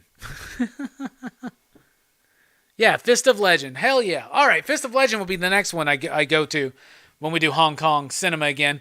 Might be next week unless I watch Eternals. And then maybe we'll do both. Who knows? You never know on Rockin Robbie Live. You never know. Speaking of, we're about to dip out. We'll be right back, though, because there's still a lot of show to come. In fact, the comic book preview, I'm on the XP tomorrow with Dynamic Forces. Lots of cool stuff available. I'm going to give you a quick preview. Top 5 favorite movies, 98, show and tell, and more here on Rockin Robbie Live.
Turn, flex, now walk it out. Turn, flex, yeah, we walk it out. Turn, turn, flex, yeah, we walk it out. PCP in the house, yo, then there's no doubt. Turn, turn, flex, yeah, we walk it out. We turn, turn, we flex and we walk it out. We turn, turn, flex and we walk it out. Turn, turn, flex, yeah, we walk it out. C-O-N-T-A-C-T, a future lesson planner. Let me tell you, Alabama coming for you in the slammer. Let me what? Pineapple juice, what? With the vodka too. Oh, Totem gin on top, man, I'm through. Let me tell you what I feel when I'm feeling this is real. Everybody, what's the deal? I'm feeling it with skill. I don't understand how I can't believe how I am a one, how we are the team.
Yo, what's up, everybody? Welcome back to Rockin Robbie Live, here on Pop Culture Philosophers, the Sunday night show where we talk about comics, movies, pop culture, and a whole lot more.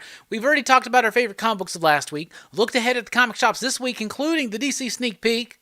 We talked about the Marvel Disney Plus news. I just reviewed Five Deadly Venoms, another great kung fu Hong Kong cinema movie that Bob has recommended to me. Fist of Legend coming up next week.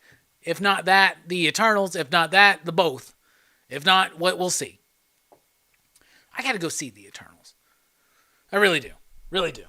Anyway, now we're back. We're gonna get a whole lot more show. Follow Pop Culture Philosophers on Facebook and on Instagram. If you're on Facebook, join the PCP Army, the official Pop Culture Philosophers Facebook group. You can join us over at Twitter. You can follow me at The Rockin Robbie. You can support the channel at patreon.com/PCP or with Super Chat tonight, which triggers a Joker video, maybe a freestyle. You already got one. Let's look at that. That was dope. That's a little freestyle, right? Anybody knows that? Anyway, thank you to all of our patrons right there listed. Thank you so much. Coming up here on the channel, what's your homework? Well, watch Seven Samurai. It's on HBO Max. We're going to be talking about that one. Friday night, PCP movie night, 9 p.m. Central Time. This is the third to last PCP movie night of the year, so I want to see everybody there. This is a great film, and Bullseye Bob's going to be there for that one. I'm really excited to dip into this Kurosawa classic. Then we're going to take a break, and then we're coming back for 2 Christmas movies, and then we'll be done for the rest of the year. And when PCP Movie Night returns in 2022, it will now be a live Monday night show. Just so everybody knows, we're moving it back to Movie Monday. But this upcoming Saturday afterwards, we got Motel Hell on the table for Dylan's Horror Show. We're going to dissect it. Really looking forward to that, y'all. Station, how's everybody doing? I officially recant my initial Eternals rating. It's pretty solid, 3.5. You digs, says Severno, changing his mind after his first viewing.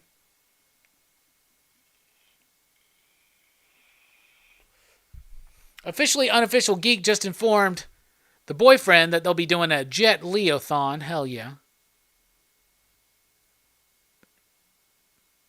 Hell yeah. Coming up, comic preview.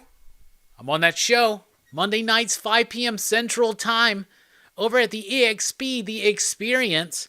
We got some great comics. They're going to be available for claims, best offers, things like that, and great conversation. Let's talk about it. First of all, join the Comic Collectibles Preview and Giveaway Show on Fridays. Jump in there right now. Throw in a comment, and you're going to be entered to win a contest. It's going to be always great prizes. We'll announce that winner tomorrow night. But these are some of the books we got coming up. Next, Batman number 1, 9.8. Batman 95, 9.8. Walking Dead 10th Anniversary Edition, 9.8. Shadow Green Hornet Dark Knights. They always do these like Virgin or like extremely limited variant covers. There's a Witchblade. Deceased, signed by Greg Capullo, the cover artist. Justice League number 1, signed by Scott Snyder. They know I like me some Greg and Scott. We got Teen Titans, signed by somebody. We got Mask number 2. That's a cool cover. Jay Lee, signed too. Supergirl Rebirth. That's signed. Look at that Ken Hazer remark on Flash 750. That's dope. That's going to be available tomorrow night. That Vampirella cover is pretty sweet. Look at that. Is that Mike Mayhew signature, I believe, on that Star Wars? That's based on the original screenplay. Look at that Ken Hazer Spawn remark. That's going to be available tomorrow night. Deja Thoris, J. Scott Campbell. Green Lantern Corps. Was that Peter Tomasi? The Amazing Spider-Man. That is a J. Scott Campbell cover, but it's signed by Humberto Ramos, I believe, because it's his issue number 1. So that's what's coming up. So join us tomorrow night over at The Experience, 5 p.m. Central Time for 2 hours.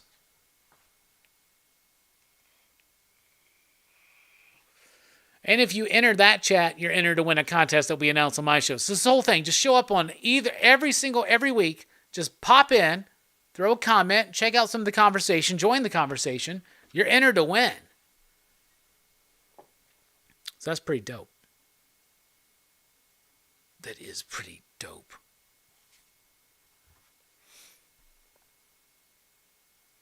I'm riding a bit of a high. Just won my first eBay auction for a CGC Batman 97 Harley Quinn Jimenez cover a couple of days ago. Hell yeah, Station. That's dope as hell.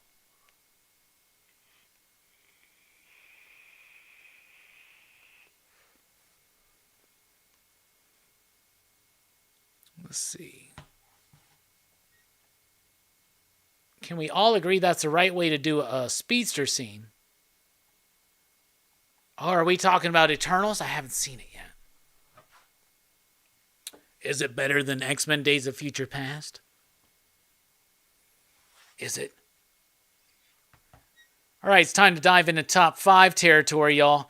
We are moving along through the 90s. 1998 was a difficult one for me, y'all. There's a lot of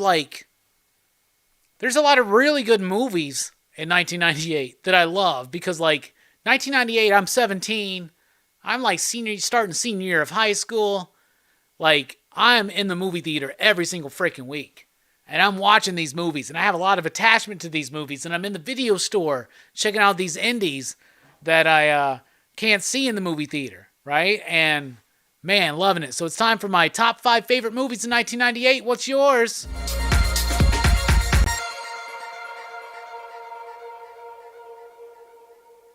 First up, honorable mentions. For my honorable mentions, and there's a lot I want to mention, so I had to narrow it down. Bride of Chucky, my favorite Chucky movie. Saving Private Ryan, really great movie. Small Soldiers from Joe Dante. Apt Pupil. That's a really good movie that's undersung, in my opinion. Elizabeth. Y'all, it's Oscar bait. I don't care. I love the fuck out of that movie. That movie's so good. Fear and Loathing in Las Vegas. A Simple Plan with Bill Paxton, Billy Bob Thornton, Sam Raimi, come on, and Big Lebowski. I just stayed at the dude's abode. You know I love me some Big Lebowski. So number 5 on the list is Can't Hardly Wait. I know, man. I could have put any of those movies in the honorable mention over this easily and not felt bad about it, but I just love this movie so much. It means so much to me. This release, I think, right as my senior year was about to undertake, or as it was going on. I love this movie. It represents a certain point in my life.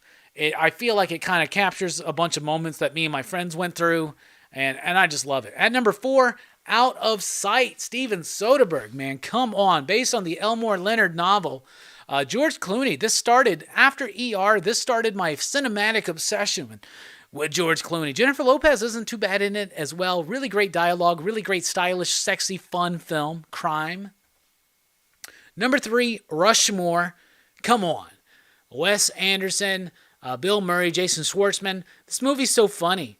I love it. And it's funny not in the obvious ways. As much as I love things like Dumb and Dumber, this is a little bit more clever. It's a little bit more subtle, and I love the subtlety of Rushmore. I love what it's saying about the just growing up as a teen, especially feeling like you're kind of outside of things, but at the same time, it's just incredibly freaking funny and ridiculous.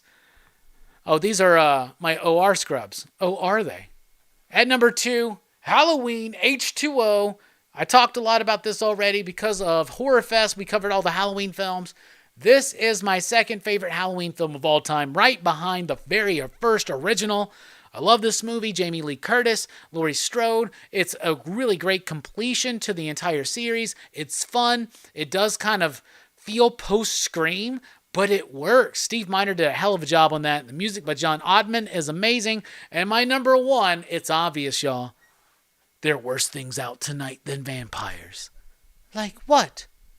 Like Blade, motherfuckers. Come on, Blade is my favorite movie of 1998. It's one of my favorite movies of the 90s.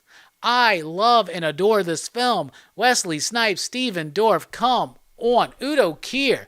Damn it, Frost, I'm talking to you. Blade is one of my favorite comic book characters, mostly because of this movie. It just made me go back.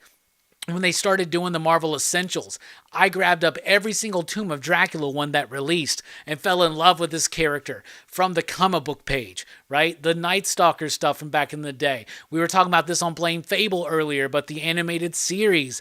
And now this movie, though, is still the perfect encapsulation of what makes Blade cool for a modern audience, yo. It is 100% my favorite movie of 98. My favorite soundtrack. 98's got some dope films. But that's what I like. Honorable mentions recapping Bride of Chucky, Saving Private Ryan, Small Soldiers, At Pupil, Big Lebowski, Simple Plan, Fear and Loathing in Las Vegas, and Elizabeth. But my number 5, Can't Hardly Wait. Number 4, Out of Sight. Number 3, Rushmore. Number 2, Halloween H2O, 20 years later. And number 1, Blade. What are your top 5 favorite films of 1998?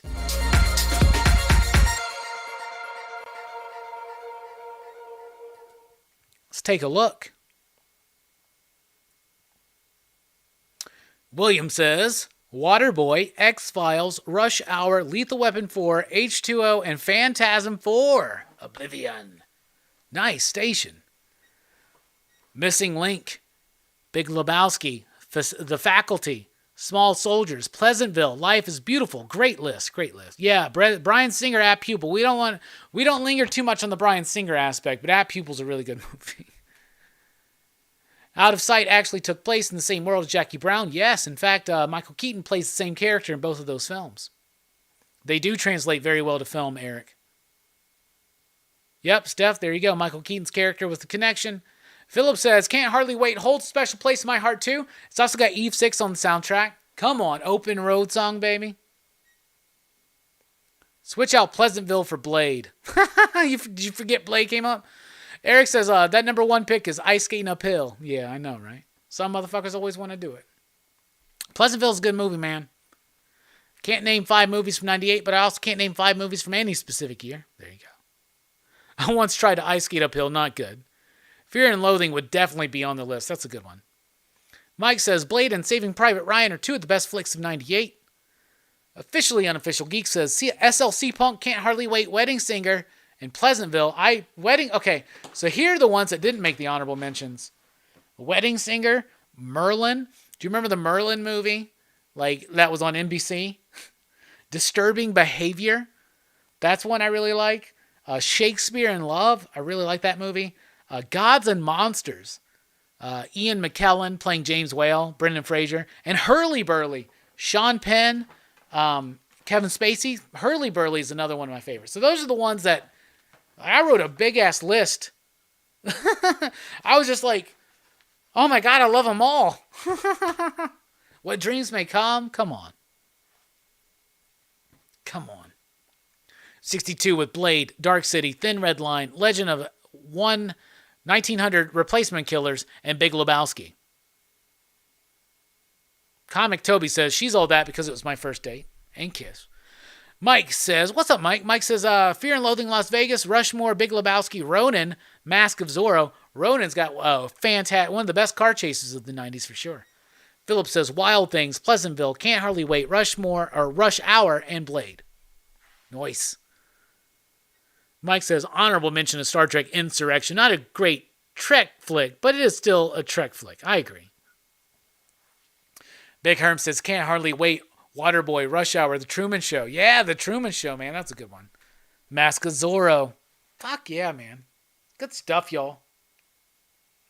I'm so proud of y'all. It's good top fives. Good top fives, everybody. All right, that brings us to show and tell. First thing I'm going to show off is something I just picked up yesterday. But I finally got my Fantastic Four Grand Design Treasury Edition by Tom Scioli. This is retelling the Fantastic Four story by Tom Scioli, very much influenced by Kirby. You see him a lot on the Cartoonist Kayfabe videos. And I have every issue, but I wanted to get this treasury size so I could read it in large print, but also because they redo This Man, This Monster. They reprint the issue with coloring from Ed Piscor, which I think is absolutely freaking fantastic. So really pumped to finally have that, because I didn't get that when it first came out. This one I just kind of brought out the other day. I saw that Brando from Comics Kings had Jim Shooter on the channel, and it made me think of when I met Jim Shooter. So there's my copy of Secret Wars, the trade paperback, and I have mine signed by Jim Shooter and Mike Zeck. Shooter's down there. There's Shooter. And there's Mike Zeck. So, pretty cool. One of the most important comic books in my lifetime. I loved and adored Secret Wars when I was a kid. Secret Wars 2, I think, was going on when I was like really starting to read comics, like off the newsstand, and my dad would send them to me. But I then went back and read his issues of Secret Wars and loved the shit out of that. All right. Just read this manga, which is actually leading into a new bit that we're doing next week called Robbie Reads Manga. But I just read Dissolving Classroom from Junji Ito. I've been wanting to dive into his work. This is one I bought my girlfriend Jamie. So I decided, I actually had it like an hour before Fable Show today. So I decided to read it. So I'm going to do a little bit of a book report on this crazy ass book next week. So there's that. What else we got here? Oh yeah.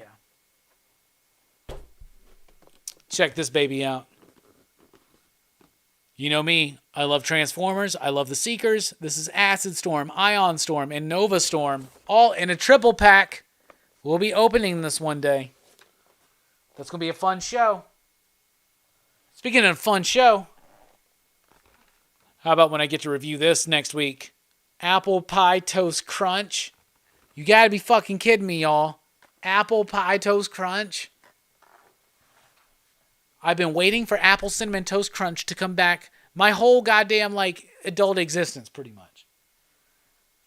And the final thing I want to do for show and tell is another cartoonist kayfabe thing, but I just want to point out that the Red Room is available in trade paperback. And as Ed likes to say, murder on the dark web for fun and profit. That's the name of the game in the Red Room universe, my man. So check out this book. It is wild. It is gnarly. It is not for the faint of heart. This is what people call torture porn at the best. But I don't like that term. This book is gnarly. Each issue is its own said, like, one and done story in the overall arcing narrative. This is a beautiful edition. It's wider than your typical comic book, so you get a little bit more of it, you see. It's got this, like, cool kind of, like, texture on the logo and the little, even the USB in the back. But Red Room, y'all, that's one of my favorite books of the year. Love that book. And that's what I got for show and tell. So that moves us on to the final 9. Bueller and Bob do a final 5, but we want to kick it up and do a final 9. Because we do a first 6, might as well do a final 9. We were on that Fly box set. There's The Fly, the remake by David Cronenberg. This is one of my favorite movies, man. The Fly from 1986. This movie's dope. It's slamming. It's banging. Fly 2, not so much, but there it is right there. Part of my Blu-ray collection. There is 4 flies on gray velvet. This has got a yellow case. This is European version. I had to get. This is like Argento's second film. You can't really find it here. So it's pretty, I haven't watched it yet. So I'm excited to check it out. The Fog. We covered this one during Horror Fest on Dylan's Horror Show, but The Fog. Curse of Frankenstein. That's the automatic cat feeder. Curse of Frankenstein. This is the first Hammer film, Frankenstein film. Hammer film, Frankenstein film. Sure, why not? There's The Evil of Frankenstein from Scream Factory with the slip, my man. With the slip. Notice a theme here. Frankenstein must be destroyed. And those are the only 3 Frankenstein films I have from Hammer right now, but I do want to get all of them.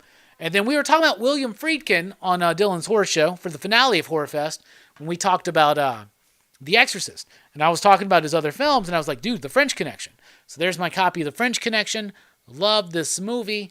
Still thinking about doing that for Action Fest. If not Action Fest, some other time. And there's French Connection too. Not near as good. But if you got the one, might as well have the 2. I like the artistic connection too. They look good on the shelf together. And that's the final 9. So there you go. Where's my vaporizer? Let's see. We got Chad in the house. Dude, I hope all is well with you. 90 miles from comics. Hell yeah. Good to see you, brother. YouTube is always 90.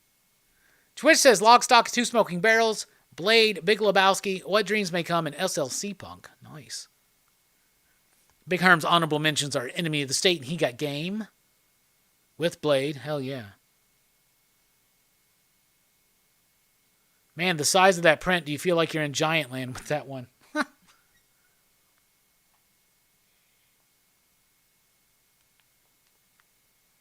98 was a great year for movies. Yeah, I know. Apple Pie Toast Crunch.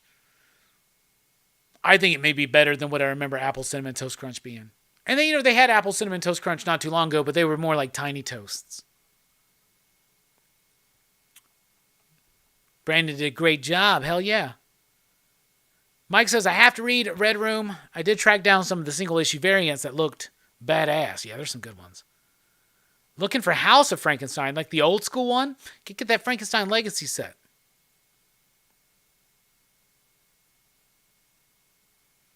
Are you down with this book, Buckaroo Banzai Against the World Crime League? Yes. I already have it. It's over there. I already have it. It's over there. I showed it off like last week, the week before. Yeah, I already have it.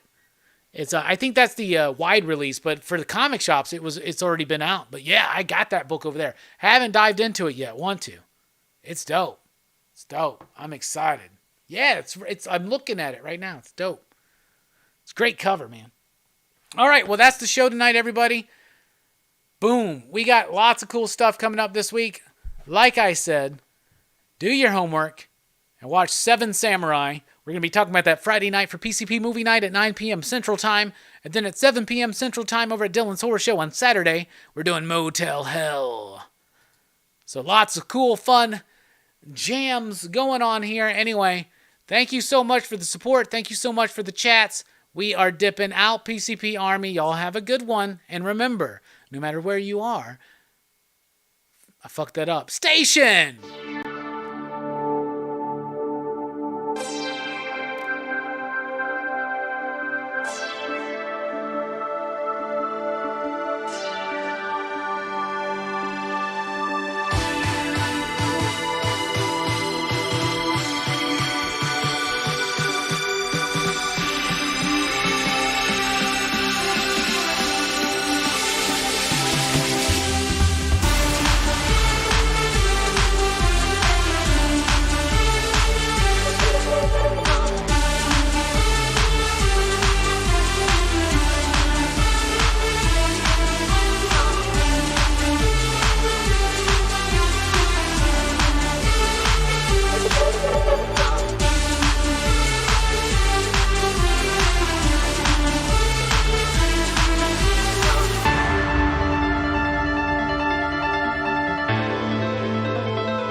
Turn, flex, now walk it out. Turn, flex, yeah, we walk it out. Turn, flex, we walk it out. Turn, flex, we walk it out.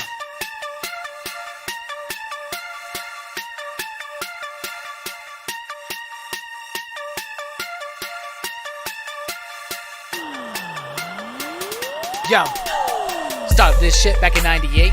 Lit me a J, said, hey, it's great. About 10 plates with a bunch to 8. Now I'm smoking weed, trade at the crate. My name's Contact Great, what the fuck do I say? Pipe, pay, wait, this trail that ablaze. Every single day on the Contact Parade. Just Contact Parade every fucking day.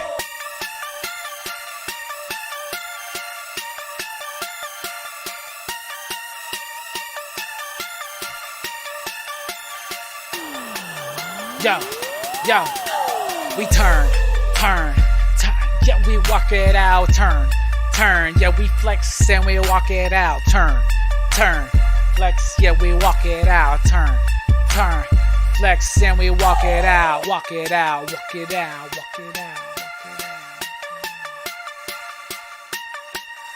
Yo, turn.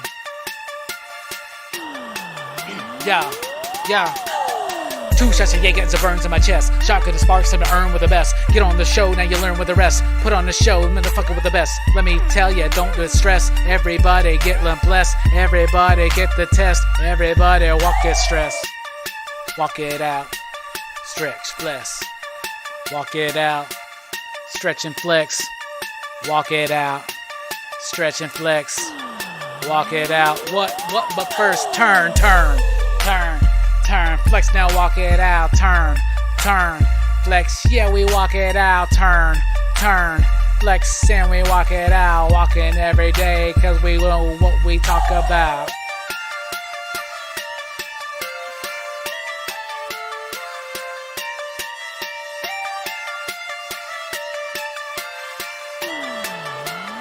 Yo. Don't need a degree in biology, psychology, or astronomy to ponder see, so follow me, because it's hard to see half-heartedly. Possibly you're not fond of me, and if you think I give a shit, you think responsibly. And if it apologies, you respond to please spit this contactology. Just no use in arguing or wondering who's wandering. If we get lost despondently, far beyond our boundaries, losing faith in democracy, so obviously something's wrong with me. We give you shit that you long to see, so democracy with hypocrisy. Walk it out, turn, flex and we walk it out, turn, yo we flex and we walk it out, we're walking every day cause we know what we talk about.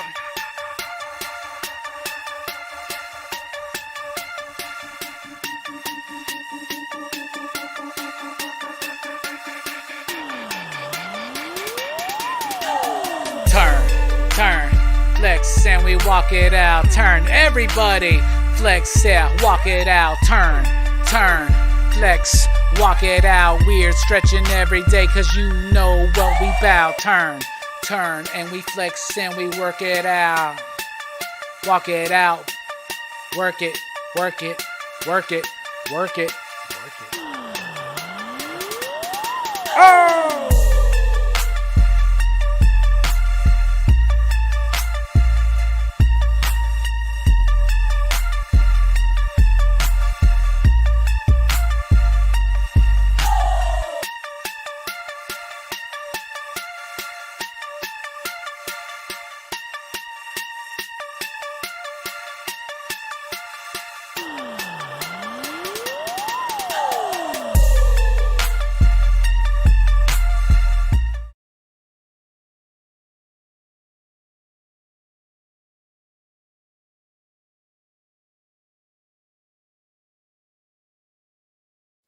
All right, I just want to pop in again because yeah, there's the Buckaroo Banzai book right there. Dope ass cover. It's the sequel finally. It's finally here. So just remember, turn, flex, walk it out.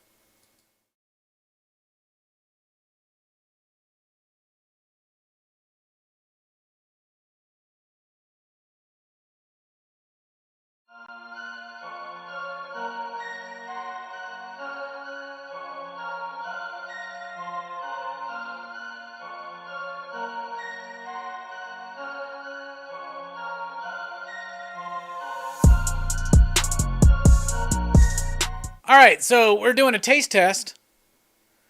So Mike just got back from tour not too long ago. He brought me this drink, Cactus Cooler, and he got it in Arizona. Apparently this used to be like a big deal. It's still in the West Coast, but it's not everywhere anymore. So I hear this is really good. It's an orange pineapple soda, and he brought one to J Strick. He bought one to some other homies of ours, and everybody was like telling me that it was like one of the greatest sodas they've ever had. So we're about to try this Cactus Cooler that Mike brought me from Arizona. I'm excited.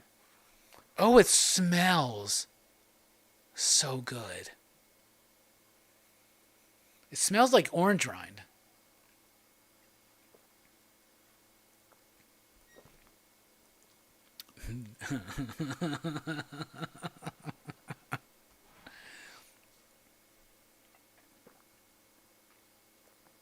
Goddamn.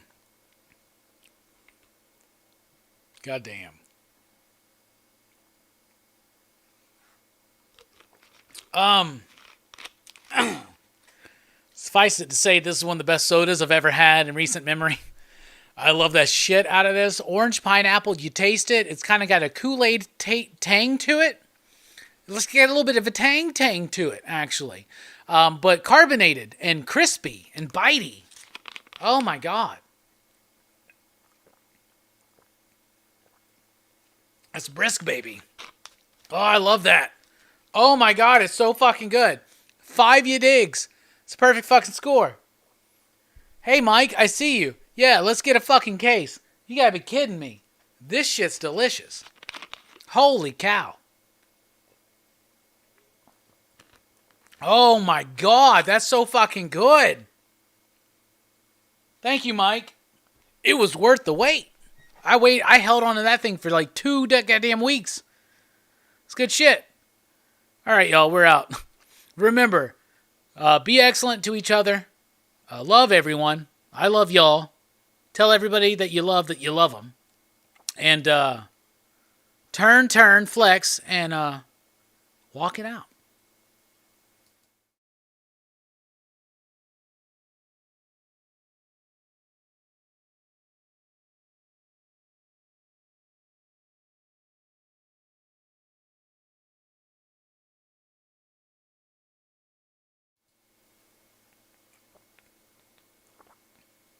This shit is really good.